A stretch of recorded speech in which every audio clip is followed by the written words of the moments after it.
helped split that ruling class and helped isolate the financial community and, if not crush it, then very severely limit its power. But I think that that's now drifting away, and we can easily get it back, but it requires a sole focus just on that financial community, and that's why I'd like to see a slogan for Occupy that should be something along the lines of "pay it back." It should be directed at the financial community. It should look at the trillions that they have stolen in the last 10 years. That's our battle right now. It's getting those trillions back. We're talking about individuals, nameable, finite number of individuals who took that money in the form of bonuses. They've salted it away in shares, art, country homes. All of that money is recoverable. It can be brought back. Having got that, then I think we should turn to the issue of the land. That's my particular proposed strategy. I'd love to talk about it to others and see how to put it into practice. The alternative is that we wait a few years, that the economic collapse will come, and then we can turn our attention to the land. But it'll be much harder to get it at that point, because people will be hanging on to it for dear life.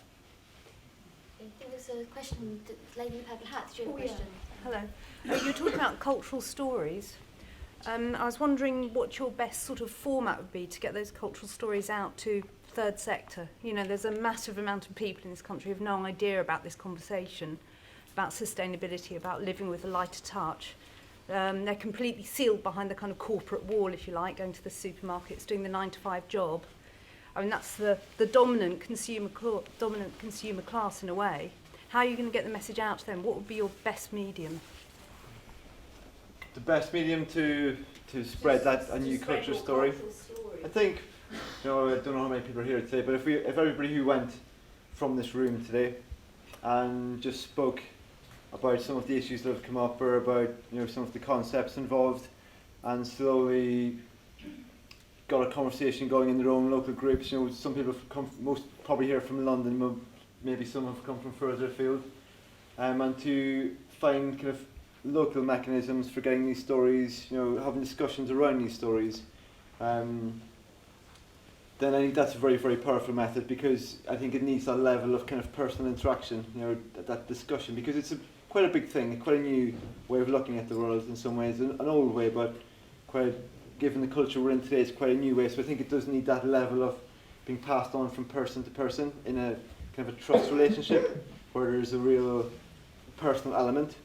To be honest, it's very, very difficult, to change from the cultural story of where we are now to the cultural story of where we could be.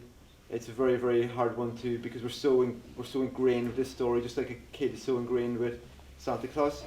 It's quite. I find it quite overwhelming personally. We've so far gone. I've written a book, and I think, as I said, the book's called Moneyless Man, and I used my writing in a way to help spread those stories, like Charles Eisenstein, The Ascent of Humanity, crucial book to understanding some of this stuff. I think recommending books to people that talk, about the issues involved, and allowing them in their own time and own space to actually absorb some of the information. So I'd say if anybody leaves here today, just tell everybody here to get their hands on a copy of The Ascent of Humanity. And now, if and gift economics. Sorry, sacred economics. Sacred economics. Yeah, you're obviously aware of. The Moneyless Man. Sorry. And to get a copy of The the Moneyless Man. Man. It's really exciting. Everybody go out and buy Don't it. like Share to it with your friends.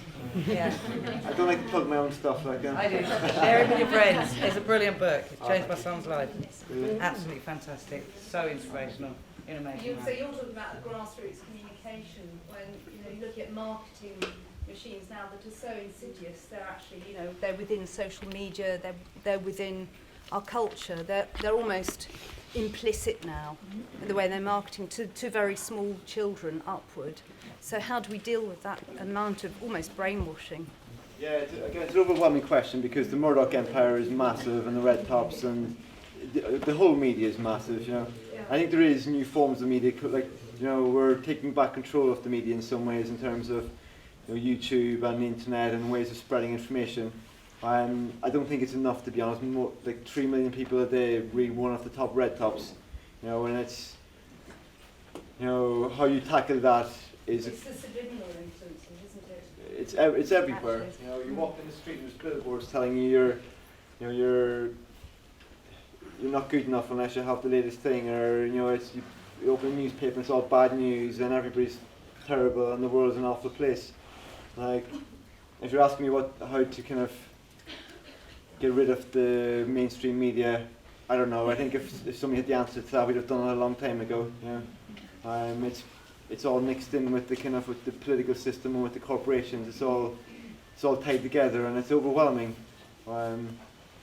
But I I don't think we should give up hope. I was invited onto Talk Sport recently, which is a radio program I'd never listened to. It's got 3 million listeners. It's a radio station, not a radio program.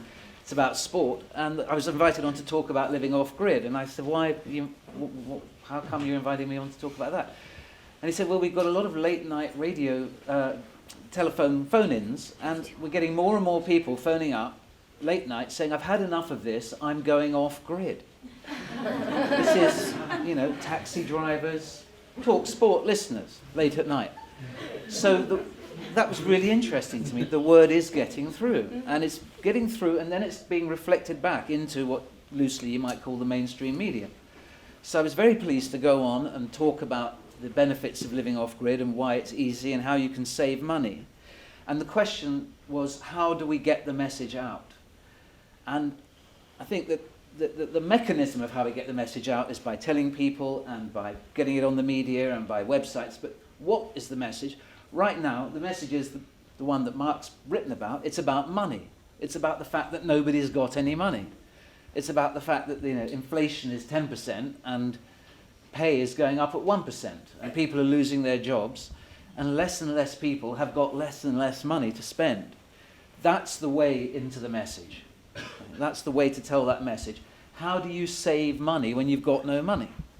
How, you can go and pick nettles instead of going to Tesco's for one of your greens that week.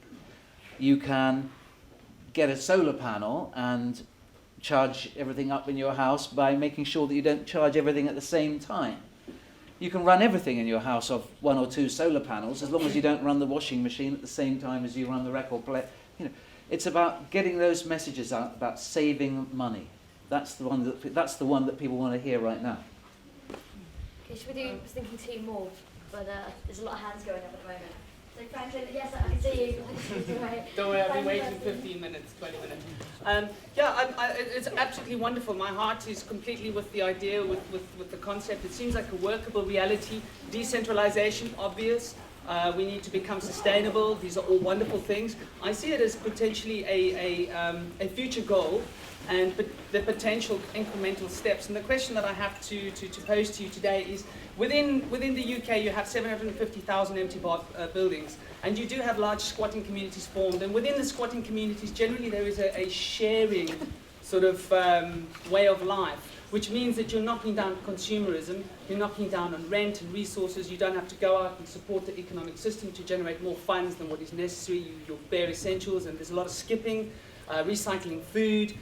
So it's wonderful regeneration for cities. Do you think that could be an incremental step towards the future movement, towards the goals that you're outlining as your idea? But the way I see it is, we're right down here on the ground and it's pretty filthy. And we've got this idea of a wonderful green forest somewhere, and there are a series of steps. And if squatting is the idea, or as a potential, what could we do to protect it? As you all might know, squatting is due to be criminalized, or they're trying to criminalize squatting in residential buildings, which will mean that the communal way of life, which is slowly moving in the direction that you are suggesting is the potential way.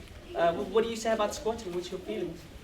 Squatting, I personally think squatting is a great thing. It, not just for the fact that it reduces consumerism, the people who are squatting have got the time freed up to then go and devote their lives to whatever positive actions they want to devote their life to, because they're not having to pay rent. So I highly recommend anybody who wants to squat, I have zero problem with that, and I'd encourage it, and I have in the book. The bigger question you're saying about its role in the future, to be honest, I think none of us know what the future holds in terms of external factors. You've got collapsing currencies and banks and a climate that's going into chaos. There's all these external factors that are just too big for any one human being to try to kind of bring into one vision. And all I kind of say is for people here to just go and live out their truth, you know, in whatever way it is. What your truth is going to be different than my truth.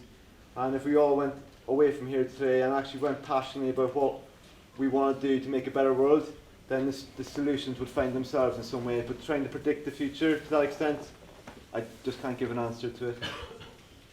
Okay, we go. Oh God, there's a lot of questions. Do you mind much longer? Okay, you're flashing a light at me, and then there's a lady over there who's also been waving desperately at me as well. So you go 1, 2, then back to the guy in green.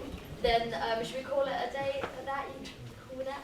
You can be mobbed afterwards. We've got a hand up here. I know, but this guy. Okay, has ladies first, hang on. All right, ladies first. Traditional Let's do business. that. This is a teeny offering. This is a teeny offering. I want to really thank you for what you said about unconditional love and for what you said about separation and not feeling separate and finding the ways to not feel separate. And I just want to say, before everyone runs away, that whilst we have this building, it is a really precious opportunity for us to work out the ways that we think, not just what we think, but the ways that we think.